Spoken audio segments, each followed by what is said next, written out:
tassa bhagavato arahato sama sambuddhassa.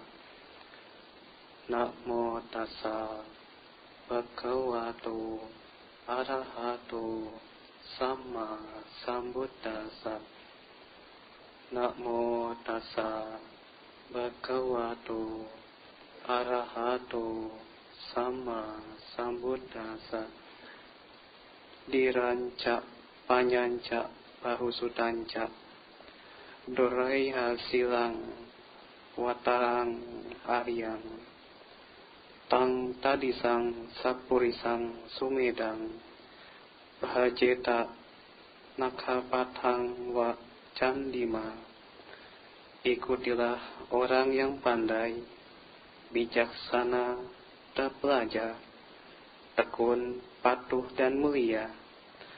Hendaklah engkau selalu dekat dengan orang yang bajik dan pandai seperti itu, bagaikan bulan mengikuti peredaran bintang.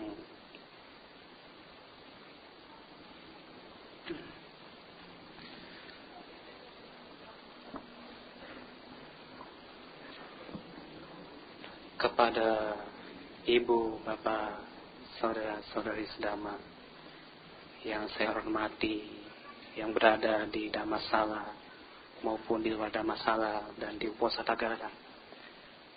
Sebelumnya saya mengucapkan selamat pagi. Selamat pagi ibu bapak. Dan terpujilah Sang Buddha, Namo Buddhaya. Sungguh merupakan kebanggaan bagi kita semua dapat bersama-sama kembali dan melaksanakan puja bakti setiap minggunya di Wihara Jakarta Dhammacakajaya. Dan keistimewaannya pada kesempatan pagi hari ini adalah hari ini merupakan hari Uposata, tepatnya jatuh pada tanggal 3 Mei 2015. Ibu, bapak dan saudara-saudari sedama, saya di sini akan membahas dan mengulang kembali ajaran Sang Buddha yang berkenaan dengan pendidikan. Tentu kita kemarin baru saja memperingati Hari Pendidikan Nasional. Betul ibu bapak? Ya, Hari Pendidikan Nasional. Dan judul ceramah saya pada kesempatan pagi hari ini adalah berkenaan dengan implementasi pendidikan ajaran Buddha dalam kriteria pendidikan. Jadi, apakah ajaran Sang Buddha sudah sesuaikah dengan pendidikan yang ada di Indonesia saat ini? Kita perlu mengingat kembali, bahkan ma opahnya yang berada di luar mengingat kembali pendidikan-pendidikan sewaktu masih kecil. Ya. Di sini saya akan mengawali dengan pendidikan tentu merupakan tonggak atau merupakan tiang bagi kita dalam menjalani kehidupan kita saat ini. Ibu dan bapak tentu mengenali banyak orang, banyak jenis orang-orang yang pandai. Banyak juga mereka yang bijak atau banyak juga mereka yang tekun dalam melaksanakan pendidikan. Bahkan pendidikan di dalam agama Buddha bisa dikatakan sebagai rakit. Rakit untuk apa ibu dan bapak? Rakit untuk kita mampu menyeberangi pantai seberang. Jadi pendidikan yang ada di dalam agama Buddha adalah pendidikan yang mampu mengatasi diri kita dari penderitaan. Penderitaan pada awalnya kita mengenal adanya keinginan atau tanha. Bahkan di dalam Paticca Samuppada, Sang Buddha mengatakan, sebab musabab dari tanha adalah ketidaktahuan. Ibu dan Bapak serta saudara-saudari, ketidaktahuan inilah yang terdapat di dalam syair Dhammapada. Syair 243 dikatakan oleh Sang Buddha. Dengan adanya noda-noda yang mampu membuat diri kita jadi lupa diri, akan menyebabkan diri kita tidak akan luput dari penderitaan. Bahkan dikatakan oleh Sang Buddha, ketika munculnya penderitaan, cobalah untuk mengatasi diri ini dengan menghapus noda-noda batin itu. Dan Sang Buddha juga mengatakan di dalam Dhammapada syair 152 bahwa seseorang yang setiap hari melakukan belajar dan terus belajar, ia tidak akan seperti sapi. Ibu dan Bapak tahu sapi? Sapi akan menjadi tua ketika badannya mulai gemuk. Bukannya kurus, tetapi sapi itu gemuk dan ia akan menjadi tua. Tetapi kebijaksanaannya tidak bertambah. Jadi di sini adalah pendidikan yang sesuai dengan kriteria ajaran Sang Buddha. Kita perlu menggarisbawahi. Yang pertama adalah pendidikan yang sesuai dengan agama Buddha ketika diri kita mampu mengatasi dari segala macam masalah yang kita alami. Yang kedua adalah pendidikan yang harus kita setiap saat, bahkan dikatakan seumur hidup, kalau kita mampu untuk belajar dan terus belajar. Tadi saya telah menyebutkan di dalam syair Dhammapada adanya bahu sutta. Bahu sutta, bukan bahu sacanca. Bahu sutta artinya adalah kita memiliki pengetahuan di dalam kita mempraktikkan ajaran Sang Buddha yang berdasarkan sutta-sutta ajaran Sang Buddha. Nah, kemudian adalah ketika seseorang mulai untuk belajar dan terus belajar, dikatakan ia akan memiliki yang namanya keahlian. Keahlian atau bahasa Palinya adalah cipanca. Ibu dan Bapak sudah ahlikah dalam keadaan saat ini? Sudah? Ahli dalam mengatasi masalah yang ada di dalam kehidupan kita sehari-hari. Ketika kita mempunyai keahlian, tentu ini merupakan tonggak bagi kehidupan kita saat ini. Selain kita memiliki yang namanya keahlian, kita pula harus memiliki yang namanya tingkatan pola pikir kita.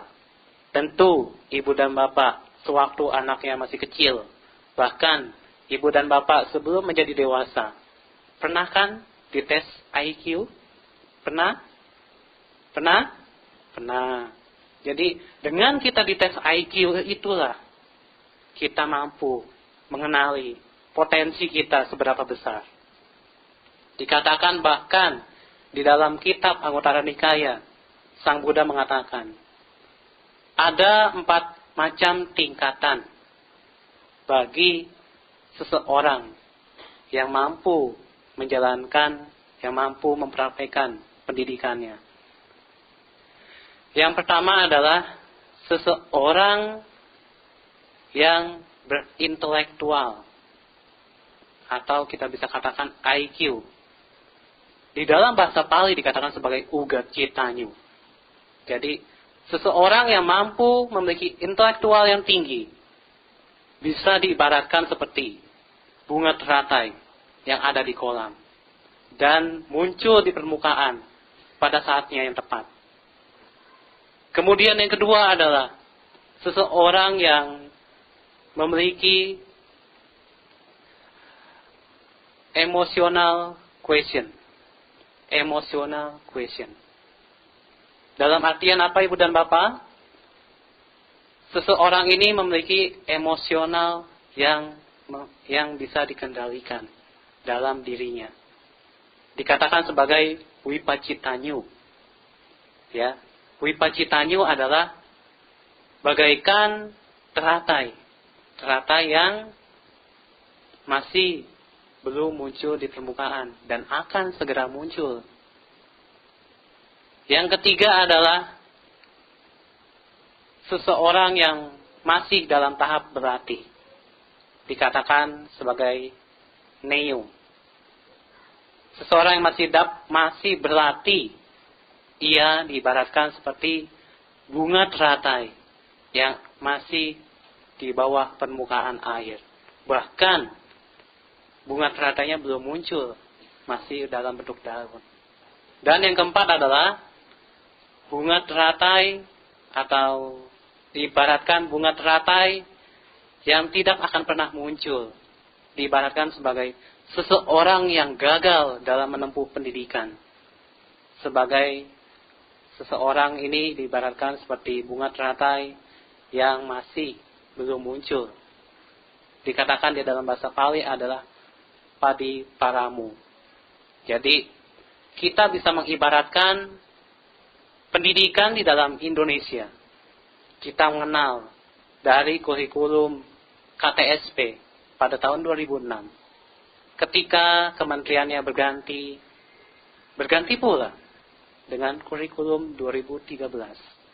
Dan sekarang kembali lagi ke kurikulum 2006 KTSP, kurikulum tingkat satuan pendidikan.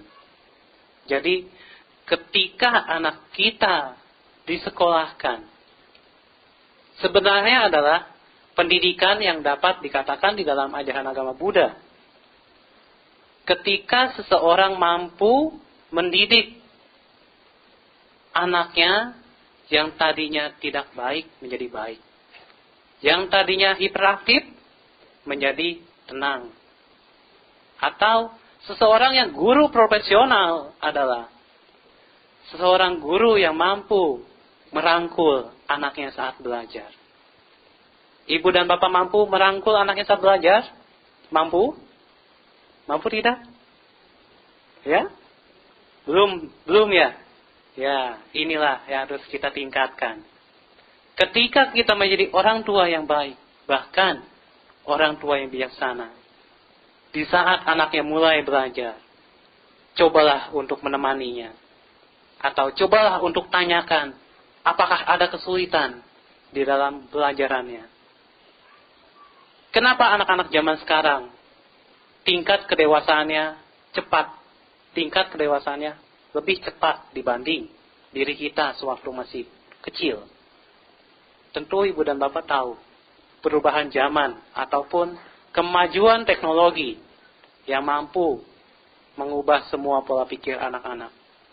Bahkan tidak jarang ibu dan bapak, bahkan pengalaman saya sendiri, ketika kita masih sekolah, ketika saya masih sekolah, di saat ulangan, ada teman-teman saya yang ketika ulangan pun masih nginep di warnet. Untuk apa? Untuk main game, bukan untuk belajar. Nah, inilah sebenarnya yang harus kita waspadai. Ketika kita menjadi orang tua yang baik, pengawasan itulah yang sangat perlu. Bahkan Sang Buddha mengingatkan kepada kita. Di dalam ceramah Bante Ratanawiro dikatakan, kita harus memiliki yang namanya pengendalian diri. Sangwara itu sangatlah perlu. Sangwara dalam hal apa di sini? Di dalam pendidikan dikatakan sakti sangwara sangatlah perlu bagi kita. Perhatian ibu dan bapak. Bukan perhatian saat mengamati napas masuk dan napas keluar saja. Tetapi perhatian eksternal yang ada di luar diri kita sangatlah perlu untuk kita kembangkan. Bahkan ibu dan bapak mampu menyekolahkan anak-anaknya sampai tingkat perkuliahan, sampai ia sukses dalam berkarir. Bahkan mereka yang masih belum mengenal Dhamma, sampai mereka dijebloskan kembali ke penjara. Kenapa? Karena mereka saking pandai, tetapi licik. Itulah tipe orang yang masih diliputi oleh ketidaktahuan. Di sini adalah kita harus menitik beratkan. Sebenarnya adalah pendidikan awal anak dimulai dari masa orang tua sebelum bertemu. Kenapa bisa dikatakan begitu? Di dalam Diga Nikaya atau di dalam syair yang terdapat di dalam Berita Dhammacakka, adanya pertemuan antara ibu dan ayah. Dikatakan seperti itu. Setelah adanya pertemuan, mulailah kemunculan buah hatinya. Nah, dalam proses mengandung anak tersebut, ibu dan bapak harus pula mengawasinya. Dalam hal apa? Dalam hal emosinya, perasaannya. Ketika ibunya atau ketika mamahnya masih mengandung, cobalah papahnya memperhatikannya.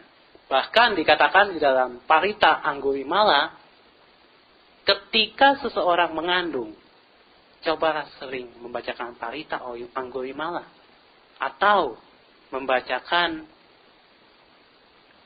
syair-syair ketenangan yang mampu mengkondisikan pikiran sang bayi tersebut bisa tenang, bisa rileks. Bahkan di dalam internet saya mendapatkan, ketika seorang ibu masih mengandung, cobalah untuk selalu mendengarkan musik relaksasi.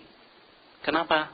Dengan demikian, anaknya saat dilahirkan tidak hiperaktif. Kenapa ibu dan bapak anak-anak zaman sekarang banyak yang hiperaktif? Adakah yang tahu? Coba. Di zaman sekarang ini, anak-anak kita yang dilahirkan, terkadang ada yang hiperaktif. Atau ada juga anak-anak kita yang mempunyai kemahiran batin, indigo. Ketika seseorang anak mempunyai kemampuan atau indigo, disinilah sebenarnya ibu dan bapak perlu mengetahui. Seorang anak mempunyai kemampuan untuk apa? Untuk mengingatkan mama papahnya di saat mereka mempunyai kesalahan, di saat mereka mulai tidak terkendali dalam hal emosinya. Bahkan ibu dan bapak perlu mengetahui, ketika seorang anak mulai tumbuh besar, ketika ia mulai bicara, ketika ia mulai makan dan minum, bahkan tingkah laku mama papahnya ia bisa tiru. Apalagi kalau ia sudah besar dalam hal ABG. Ia pasti akan meniru bintang-bintang film yang mereka sukai. Betul ibu bapak? Betul. Contohnya, gaya model rambut Lee Min Ho. Ya. Atau gaya model rambut artis-artis Korea, perempuannya misalkan. Jadi, disinilah sebenarnya yang harus kita perhatikan sebagai orang tua. Bahwa perhatian kita sebagai orang tua tentunya diawali dari keluarga. Keluarga sangatlah penting untuk merangkul anak-anak kita. Bahkan di dalam implementasi pendidikan, dikatakan sebagai penerapan dan pelaksanaan ajaran Buddha terhadap pendidikan anak kita. Kita mengetahui di agama Buddha dikatakan pendidikan dimulai dari usia dini atau pendidikan PAUD. Itu hal yang sangat bagus. Bahkan pendidikan karakter anak inilah sebagai pendidikan budi pekerti. Karakter anak bagaimanakah ibu dan bapak? Karakter anak yang disiplin. Karakter anak yang jujur. Bahkan ia memiliki yang namanya jiwa-jiwa atau bakat-bakat yang banyak. Seperti yang tadi saya katakan, kita memiliki yang namanya kemampuan atau bakat di dalam diri kita. Ibu dan bapak memiliki bakat di dalam diri ibu dan bapak.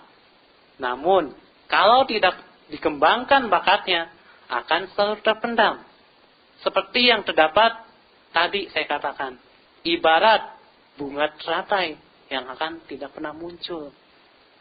Jadi, disinilah kita harus mengetahui bahwa pendidikan kita dimulai dari usia dini. Kemudian mulai tumbuh dewasa, diimbangi dengan emosional quotient kita. Setelah emosional quotient kita berkembang, kita pastinya akan memiliki jiwa spiritual quotient. Mengapa orang di luar sana tidak memiliki jiwa spiritual? Bahkan mereka lupa diri. Karena mereka masih belum mengetahui kebenaran. Bahkan kalau ibu dan bapak sudah mengetahui kebenaran akan ajaran Sang Buddha, ibu dan bapak akan selalu berpikir dengan kebijaksanaan. Ibu dan bapak mau bijak atau pandai? Bijak atau pandai? Bijak. Bijaksana ya, jangan bijak sini ya. Ya. Ketika kita memiliki bijaksana dalam hal berpikir, kita dinamakan julukannya adalah cinta maya panya. Masih ingat kan ceramah Bante Kemalwiro tentang panya? Ada 3 panya. Dengan kita berpikir, kemudian dengan kita membaca, mendengar, ibarat kita memiliki yang namanya sutta maya panya. Dan yang ketiga adalah bawana maya panya. Di sini akan saya bahas. Bawana maya panya. Jika ibu dan bapak dulu sewaktu masih SMK atau SMEA, tentu pernah praktek kerja.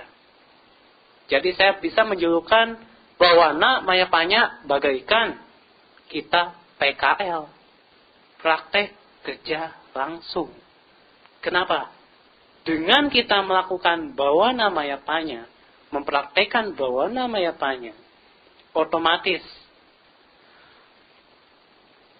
pati weda, dhamma yang ibu dan bapak selama ini kenal akan selalu ibu dan bapak praktekkan.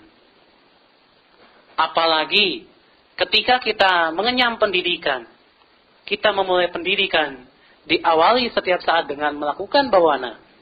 Disinilah ingatan kita mulai berkembang. Karena apa? Dengan kita melatih bawana, kita akan mudah mengingat. Itu salah satu kemajuannya. Bukan kita memperoleh kemahiran-kemahiran batin. Kalau kita memperoleh kemahiran-kemahiran batin, itulah penghalang bagi diri kita.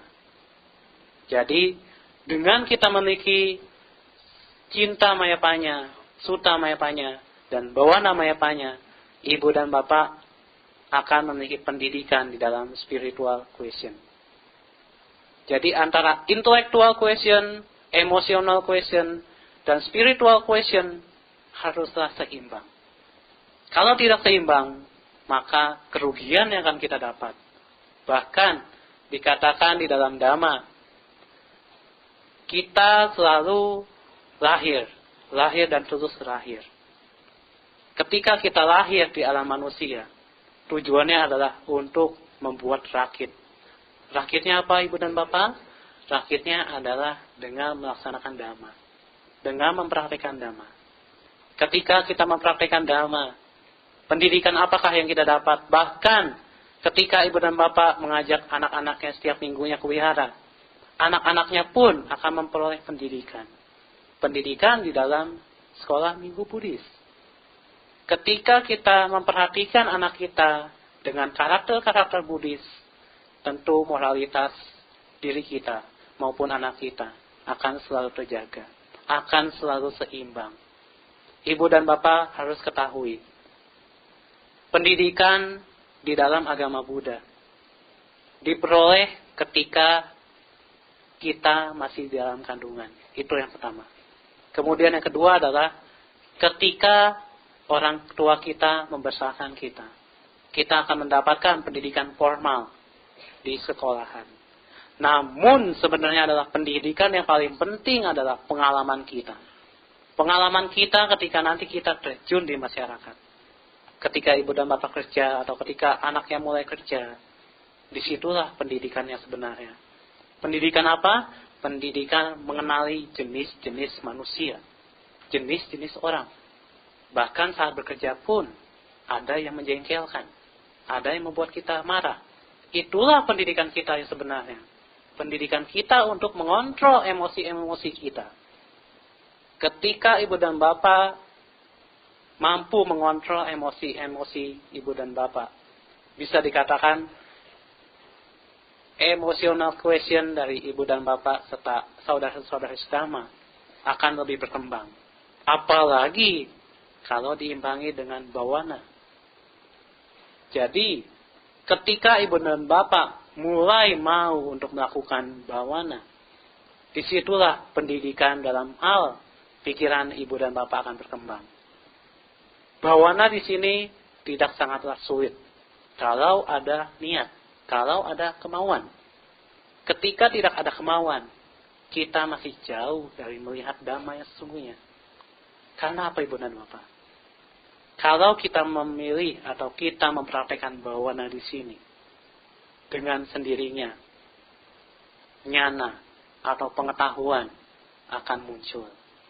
Apalagi kalau ibu dan bapak mampu melepaskan diri sementara dari pekerjaan-pekerjaannya selama liburan, bukan selama waktu jam kerja. Kalau waktu jam kerja ibu dan bapak melakukan bawana, dengan otomatis bosnya akan menegur. Bosnya akan diteriakin anak buahnya. Kenapa kamu melakukan bawana? Atau kenapa kamu memejamkan mata? Ngantuk pak, ngantuk bu. Jangan seperti itu. Jadi kita pun harus melakukan bawana di tempat yang sesuai untuk mengembangkan pikiran kita. Disinilah sebenarnya ibu dan bapak. Setelah kita memiliki yang namanya kebijaksanaan itu sendiri, kebijaksanaan akan dapat timbul bagaikan bulan mengikuti peredaran bintang. Kebijaksanaan bagaikan bulan, atau kebijaksanaan sebagai cahaya lilin yang mampu menerangi diri kita. Tentunya ibu dan bapak, ketika kita sebagai orang tua yang baik dan bijak, yang saya harus sampaikan di sini adalah ibu dan bapak perlu memiliki yang namanya perhatian. Perhatian kepada anak-anak ibu dan bapak. Ketika kita mampu memperoleh pendidikan, apalagi buat buah hati kita akan menjadi manis ketika pendidikannya pun manis, tetapi akan menjadi pahit ketika pendidikannya gagal. Jadi, pendidikan yang sesuai dalam agama Buddha adalah ketika seseorang atau ketika orang tua mampu mengetahui kemajuan ataupun kelemahannya dari anak didiknya, atau dari mereka yang masih dilindungi. Bahkan sebagai orang tua melindungi anak-anaknya dari usia dini sampai 18 tahun. Setelah 18 tahun masih pula diperhatikan. Dalam hal apa?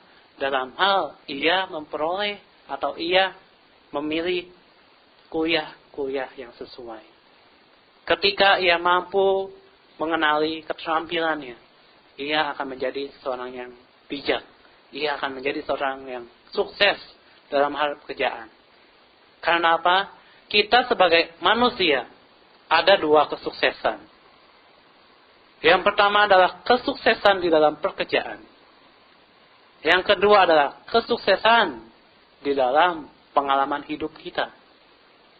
Disinilah yang ibu dan bapak harus ketahui. Bahkan kita bisa mengetahui motivator nomor 1 di Indonesia, Andrew Wongso. Tidak pernah sekolah kan? Sampai SD doang kan? Sekolah tidak tamat. SD tidak tamat. Tetapi kenapa ia mampu sukses menjadi motivator nomor 1 di Indonesia? Karena pengalamannya. Karena dalam hal bicaranya. Begitu juga ibu dan bapak. Sukses dalam hal mendidik anak-anaknya. Sukses dalam hal membuat anak-anaknya lebih maju dan berkembang. Dengan apa? Dengan 3 kemampuan yang tadi saya telah jelaskan. Jika di dalam kemampuan umum kita mengenal adanya intellectual quotient, emotional quotient, dan spiritual quotient. Dan di dalam kebijaksanaan itu sendiri ada cinta mayapanya, sutta mayapanya, dan bawana mayapanya. Apakah itu saling berkaitan ibu dan bapak? Saling berkaitan enggak antara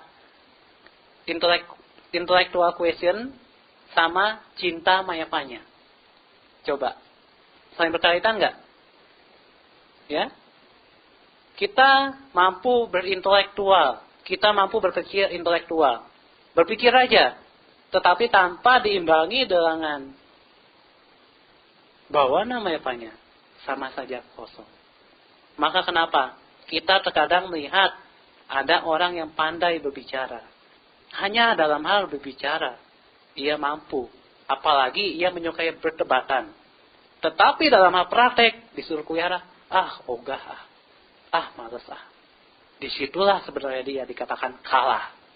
Kalah dalam hal pikirannya. Meskipun ia intelek, meskipun ia mempunyai kepandaian, tetapi dalam hal praktek ia masih jauh dari awang-awang. Jadi di sini adalah ibu dan bapak harus seimbang. Apalagi anak-anak kita, perhatikanlah dengan memiliki yang namanya spiritual quotient.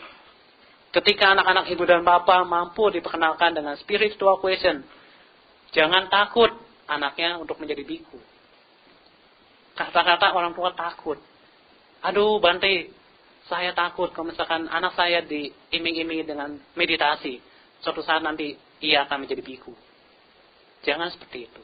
Ubahlah pola pikir ibu dan bapak. Karena apa? Pola pikir Buddhis adalah pola pikir yang mampu melepaskan kemelekatan. Kemelekatan terhadap orang-orang di sekitar kita. Bahkan ketika kematian menjemput kita. Jadi di sini adalah yang harus saya tekankan adalah tentang pendidikan yang sesuai dengan ajaran Sang Buddha. Saat kita melaksanakan pendidikan itu sendiri, ibu dan bapak sudah sukses sebagai orang tua. Sudah sukses dalam hal memproduksinya. Tinggal menjalankannya di dalam pengalaman-pengalaman ibu dan bapak. Ketika ibu dan bapak mengalami suatu masalah, cobalah untuk saling berdiskusi. Bahkan dikatakan di dalam Dhamma, kita saling berdiskusi antara orang tua dan anak. Itu akan memperoleh berkah. Dhamma sakaca. Dhamma sakaca. Jadi sebagai orang tua, haruslah memperkenalkan keyakinan kepada anak-anaknya. Begitu juga anak-anaknya memperkenalkan keyakinan kepada orang tuanya. Memperkenalkan moralitas. Memperkenalkan kedermawanan. Dan pada akhirnya memperkenalkan kebijaksanaannya. Ibu dan bapak sudah bijaksana saat ini? Sudah belum? Kalau belum, gimana? Ya? Belajar. Selain belajar? Berlatih. Selain berlatih? Meditasi. Belajar berlatih meditasi. Dan ingat, punya perhatian kepada anak-anak kita. Karena apa? Ketika orang tua sibuk bekerja sampai sore atau bisa sampai malam, hanya anak kita dilindungi oleh babysitter kita. Dan di situ pula, jangan sampai nanti babysitternya jadi mamahnya. Jadi harus kita ketahui, yang harus menjadi orang tua yang bijaksana adalah meskipun ia mampu bekerja, meskipun ia selalu mencari uang dan nafkah, tetapi orang tua harus selalu mengontrol anaknya. Ketika ada kesulitan di sekolah, ditanyakan. Ketika ada problem dengan temannya, ditanyakan. Apalagi sebagai guru di rumah dan sebagai guru nantinya di sekolah, kita harus mengetahui orang tua yang dekat dengan anak dan anak yang dekat orang tua sudah dinyatakan di dalam Winaya Pitaka jauh sebelum Sang Buddha, sebelum Parinibbana. Disinilah yang harus kita ketahui, adanya kedekatan antara orang tua dan anak dan orang tua. Sehingga ibu dan bapak bisa dikatakan setiap saat tidak malas kuwihara. Meskipun mempraktekkan dengan mendengarkan Dhamma, selalulah diingat Dhamma itu. Selalulah diingat sebagai motivasi. Ketika kita saat ini berjumpa di hari Uposatha ini, itulah yang harus kita nikmati, itulah yang harus kita banggakan. Dengan apa? Dengan mengingat Dhamma, dengan mempraktekkan Dhamma. Dengan demikian, kita di dalam kehidupan saat ini, pendidikan yang nantinya kita akan dapatkan, bahkan di dalam surga nantinya, ibu dan bapak akan selalu pandai dan bijaksana. Ketika ibu dan bapak selalu merawat sila dengan baik, selalu mengembangkan sifat-sifat mulia dan tekun dalam mempraktikkan Dhamma dengan sungguh-sungguh. Dengan demikian, apa yang dapat saya sampaikan pada kesempatan pagi hari ini dapat mengingatkan kembali kepada ibu dan bapak, dan semoga selalu memotivasi di dalam kehidupan sehari-hari untuk dekat dengan anak-anaknya. Semoga semua makhluk selalu hidup berbahagia. Sabbe sata bawantu sukhitata. Sadu, sadu, sadu.